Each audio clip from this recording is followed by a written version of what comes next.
and reduces cholesterol. Studies show regular legume consumption is one of the strongest predictors of healthy aging in population research. Communities around the world that live the longest consistently eat large amounts of legumes. The traditional preparation involved soaking, slow cooking, with aromatic herbs like cumin and coriander, and serving with olive oil. This isn't just cooking tradition. Soaking and cooking lentils reduces anti-nutrients like phytic acid that can interfere with mineral absorption, making their nutrition far more bioavailable. 7. Barley, the humble grain that outlasted everything. Barley is not glamorous. It was the food of the poor, of soldiers on campaign, of sailors at sea. When Jesus multiplied the loaves and fish for 5,000 people in John 6, those loaves were barley bread. Barley was the grain of ordinary people, and it turns out, ordinary people were eating one of the most gut-friendly grains ever studied. Barley contains the highest concentration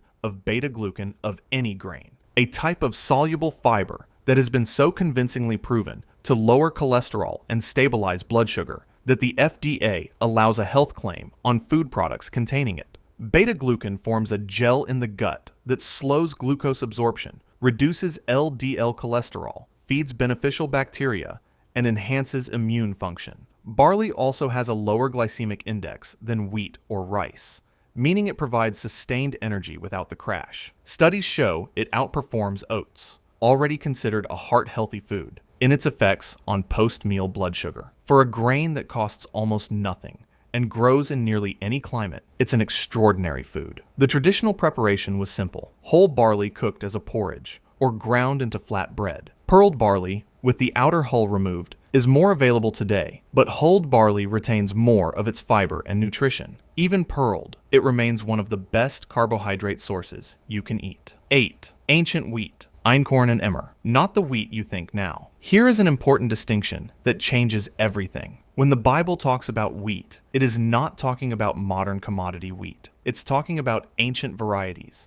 primarily einkorn and emmer, that are genetically, structurally, and nutritionally completely different from the dwarf wheat that fills modern bread and pasta. Modern wheat was developed in the mid-20th century to maximize yield per acre. It succeeded spectacularly at that goal, but in the process, it created a grain with a dramatically different gluten structure, higher starch content, and fewer micronutrients than its ancestors. Einkorn, by contrast, has 14 chromosomes compared to modern wheat's 42. It has a different type of gluten that many people who react to modern wheat tolerate without issue. It has higher protein, more beta-carotene, lutein, riboflavin, and antioxidants per serving. Studies on einkorn show its starch is more slowly digested, producing a lower glycemic response. Its antioxidant content is significantly higher, and because it hasn't been bred for maximum gluten development, its dough behaves differently. It makes denser, more nutritious bread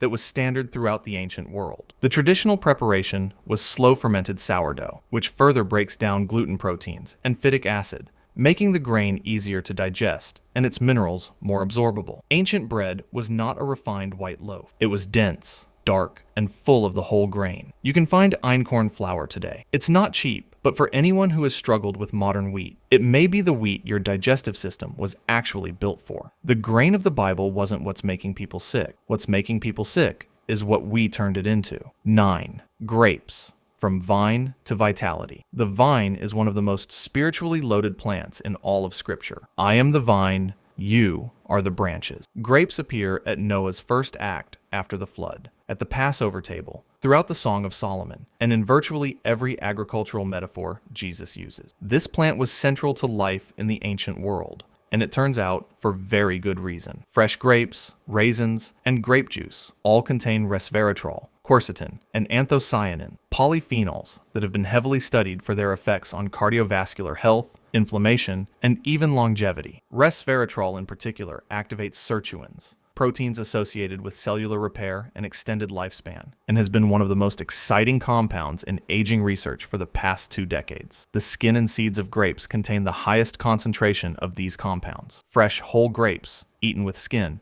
provide fiber, potassium, vitamin C, and vitamin K alongside these polyphenols. Raisins concentrate the sugars and minerals, but lose some of the volatile compounds. Each form has its place. Traditional use in the ancient Middle East meant fresh grapes in season, raisins year-round for sustained energy and portable nutrition, and grape leaves used as food wrappers and medicinally for inflammatory conditions, something still practiced in Mediterranean cooking today. 10. Wine, in moderation, the ancient medicine. Let's be careful here, because this one requires nuance. The Bible does not universally praise wine. It also warns against excess. But it does treat wine, used wisely and in moderation, as medicine. Use a little wine for your stomach's sake, Paul tells Timothy in 1 Timothy 5:23. The Good Samaritan pours wine into wounds as an antiseptic. This was not metaphor. Diluted wine, which is largely how the ancient world consumed it, has genuine antimicrobial properties. Studies have shown that wine at moderate concentrations kills common gut pathogens, including E. coli and Salmonella, more effectively than the same amount of pure alcohol. In a world without water treatment, a small amount of wine mixed with water was genuinely protective, and the polyphenols in red wine, particularly resveratrol and proanthocyanidins from grape skins, are the subject of decades of cardiovascular research. The so-called French paradox, low rates of heart disease despite a rich diet, has been partly attributed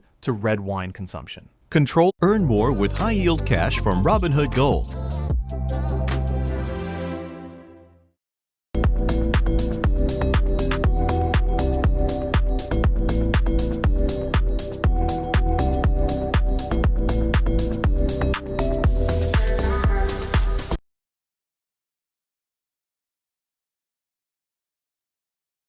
Studies show moderate red wine intake associated with improved HDL cholesterol and reduced platelet aggregation. The key phrase is moderation. One small glass of quality red wine with a meal in the context of a whole food diet, the way people actually drank in the biblical world, diluted with food as part of community, is a very different thing from what modern alcohol culture looks like. This is one of those foods where the context of consumption matters as much as the food itself. Use the way Scripture describes it, sparingly, purposefully, as medicine. It has a place on this list. Used carelessly, it doesn't. Real quick, I want to pause here because a lot of people ask me, this is all great, but where do I actually get this stuff? The real versions, not the watered-down supermarket versions. That's the right question, and it matters more than most people realize. Because here's the problem. A lot of what's sold today as these foods isn't actually what the Bible was talking about. Most commercial olive oils are cut with cheap seed oils and never cold pressed. Most honey is heated, filtered, and stripped of its enzymes. It's basically sweet syrup. And if you want to grow your own biblical foods from seed, good luck finding heirloom varieties at a big box garden center. So I did the research. I found the sources I actually trust, and I linked them all in the description below. Now let's get back to the list, because we're just getting to the ones that are going to genuinely surprise you. 11. Fish, the omega